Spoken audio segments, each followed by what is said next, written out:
Hi, and welcome to Best in Tesla. We had some really good updates about the Tesla semi-trucks. Tesla is transitioning out of its pilot phase, where we built vehicles similar to the one behind me in a relatively small volume in order to demonstrate its capability and get customers the experience of operating these vehicles in their own fleet. And now we're looking forward to high volume operations. It has a better turning radius than our 2-axis. That's impressive in itself. I just love driving, to be honest with you. The navigation systems in these trucks are just unbelievable. So he charges maybe once or twice a week. Once he gets up to the 80%, they don't need to go charge again for the week in the city. The adoption is going to be very, very fast. No, I do not want I do not want to go back to a gas truck. I like to retire in this vehicle. At this point, the Semi has demonstrated that electric is capable of operating over the enormous wide range of operating envelopes out there in heavy trucking. And so now it's about taking it to scale. And that's something that we've known for a long time. That's why we embarked on this mission. But now our customers are seeing that after having run it in a variety of applications, as well as pushing the limits of the vehicle every day. So let's check it all out and let's dive right in.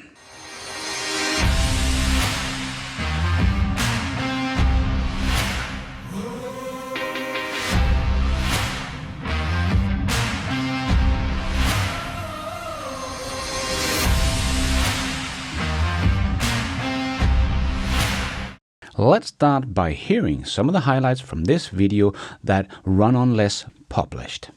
We're in Stockton, California at the Saia terminal, where we're going to learn about how they're using battery electric vehicles hauling LTL loads. Saia specializes in hauling single trailers, doubles and triples. Out of their fleet of 7,000 trucks, they are operating 2 Tesla semis.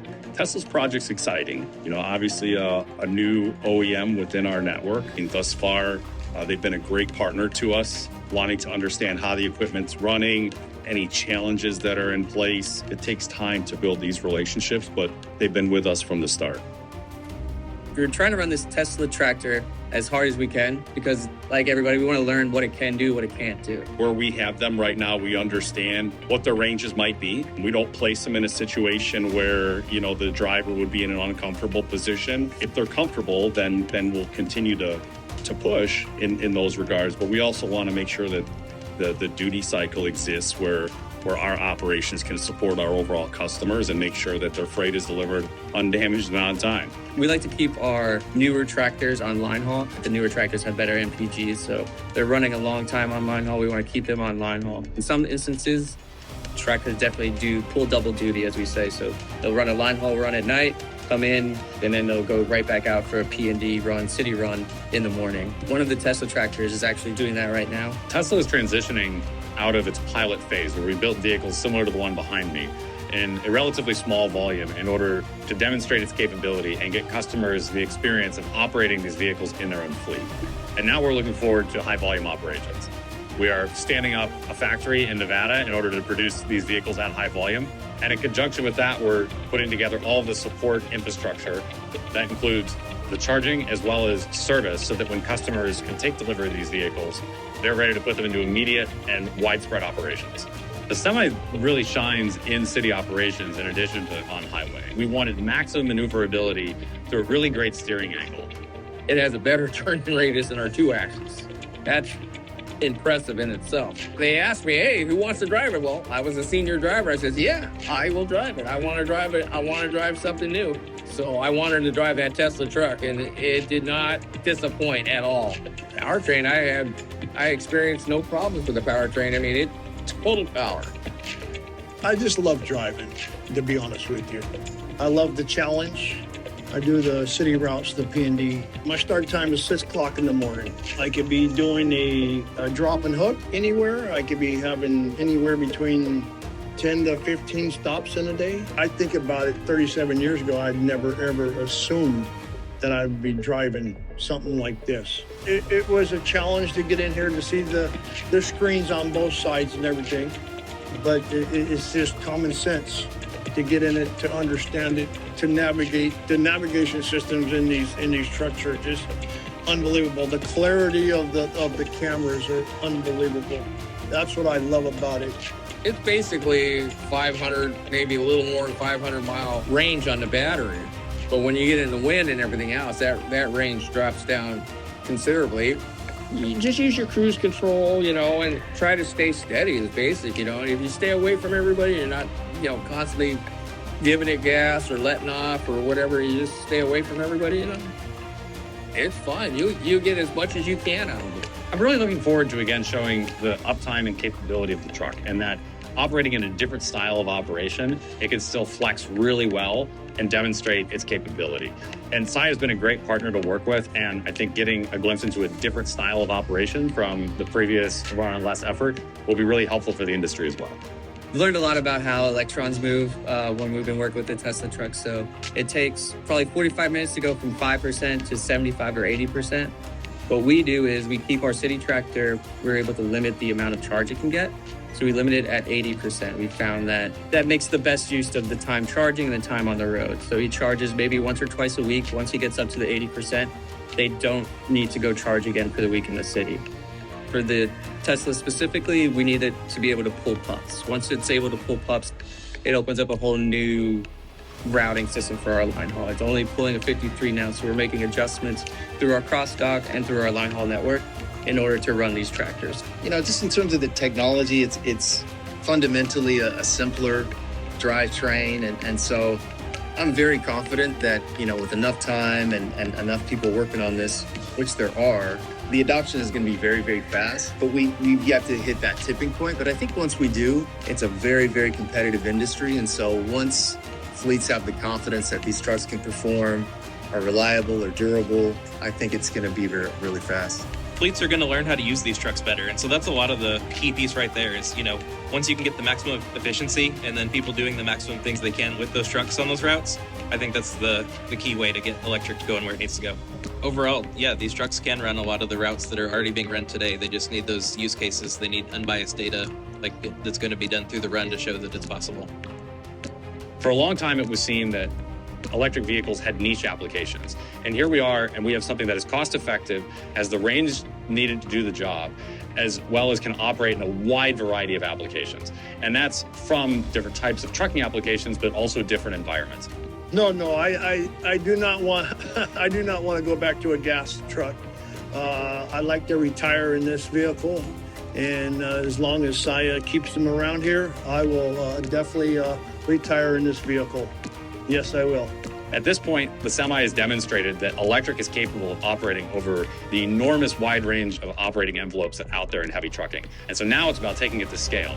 And that's something that we've known for a long time. That's why we embarked on this mission. But now our customers are seeing that after having run it in a variety of applications, as well as pushing the limits of the vehicle every day. So the Tesla semi-truck simply have superior acceleration and power compared to a diesel truck. The Tesla semi-truck can accelerate from 0 to 60 in just 20 seconds, even when fully loaded with 80,000 pounds, compared to a diesel truck that will take significantly longer, between 40 to 60 seconds, depending on the model.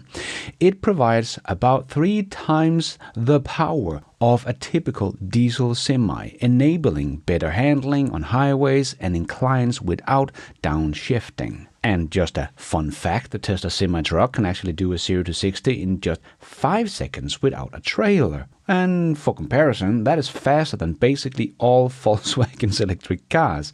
The only car in the ID family, the ID4 Pro S all-wheel drive, does a 0 to 60 in 5 seconds, or 4.9 seconds. So Tesla's huge semi-truck beats basically all ID families except one in a 0 to 60 drag race.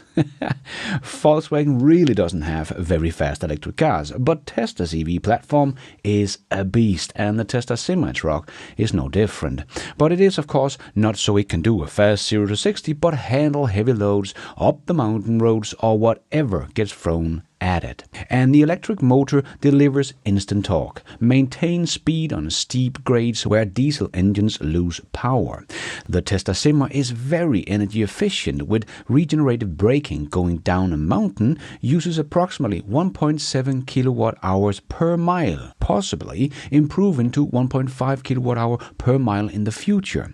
And regenerative braking recaptures energy during descent and stops, reducing brake wear and extend range, just like we know it from the electric car. And the electric truck will have a longer operational uptime than diesel truck, as fewer mechanical failures and no need for frequent refueling stops, as charging can be integrated into the breaks the truck driver takes anyway, leading to more miles driven per day. As they also said in the video, for their city driving they only charge them 1 to 2 times a week, and that can of course be done while the truck driver is having a break anyway. So they hardly use any time charging in that scenario. And just listen to the truck driver themselves in the video. No, I do not want I do not want to go back to a gas truck. I'd like to retire in this vehicle. So he has been driving trucks for 37 years and doesn't want to go back to ICE trucks. Please let that sink in. You and I can have our opinion on this, but the guys doing the work and have 37 years of experience don't want to go back. He wants to retire in his Tesla semi-truck because he loves driving it. But when it comes to the trucking industry, even opinions of the truck driver doesn't matter too much, because it all comes down to the spreadsheet, which will show just how much better an option an electric truck is compared to a diesel truck. Electricity is significantly cheaper than diesel. For example, energy cost for the Tesla semi-truck can be as low as 14 to 34 cents per mile compared to 55 to 92 cents per mile for diesel. This translates into about 84% savings on energy for a 200-mile trip. So instead of $170, you only pay $28. But that is just on fuel. But having an electric truck also reduces the maintenance, as we have also seen with police forces saving thousands of dollars per year per vehicle. But that does not change just because the vehicle becomes bigger, quite the opposite. Electric powertrains have fewer moving parts, no engine transmission or exhaust system, eliminating oil change, filters, emission tests, and frequent brake replacement. Maintenance cost can be 50 to 75% lower over time due to regenerated braking and simpler mechanics. So looking at some real-world estimates, it looks like the electric semi-truck, as Teslas, could easily save a truck company something like $200 per 400 miles they drive. And a truck is typically driven about 1 million miles, or about 7 years. So 1 million miles where you save about $200 per 400 miles, that will end up being about $500,000 in saving over the truck's lifetime. Then of course the electric truck will probably be something like $100,000 more expensive, as I don't think Tesla will sell them for the $150,000 to $180,000 they told her back in 2017, but probably more like $250,000.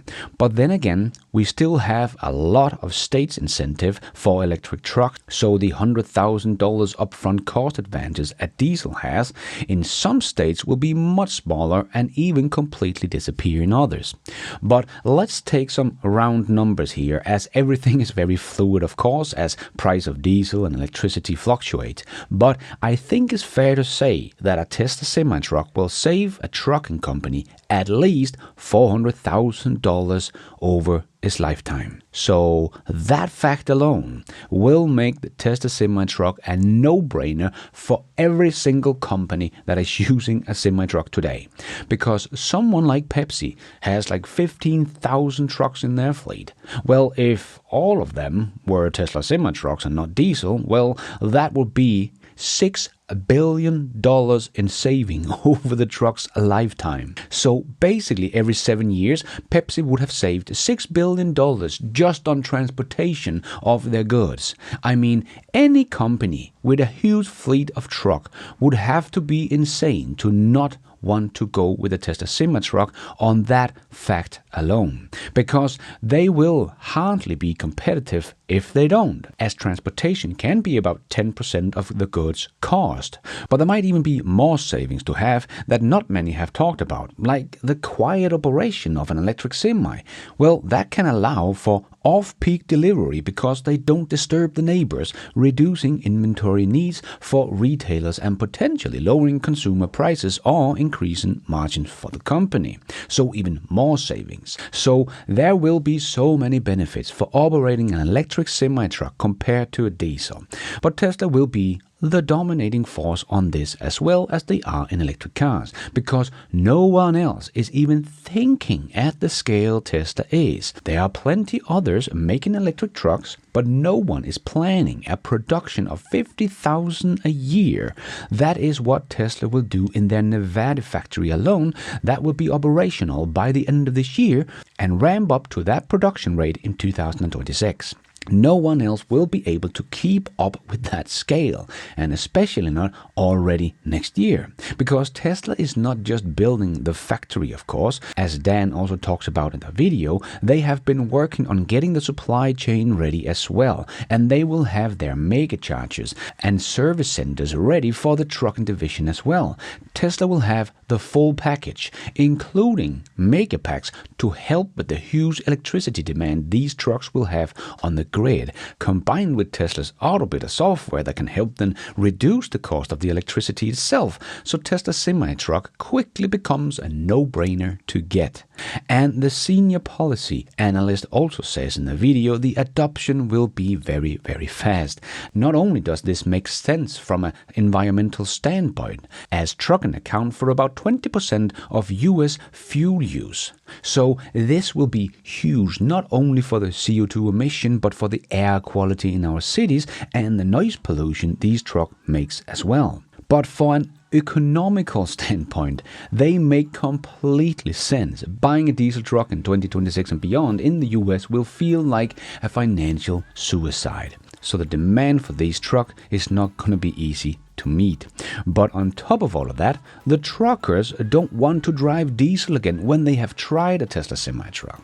So there is really nothing standing in the way of Tesla semi-truck becoming a huge success. Because sure, when it comes to Tesla's cars, people have thousands of opinions about style and interior and so on. But in the trucking industry, that really doesn't apply much. It's all about the cost and that it is a good truck to drive, and they are much better than the diesel trucks.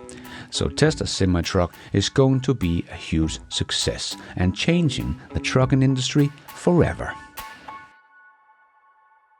And thank you for watching. And until next time, take care out there and be nice.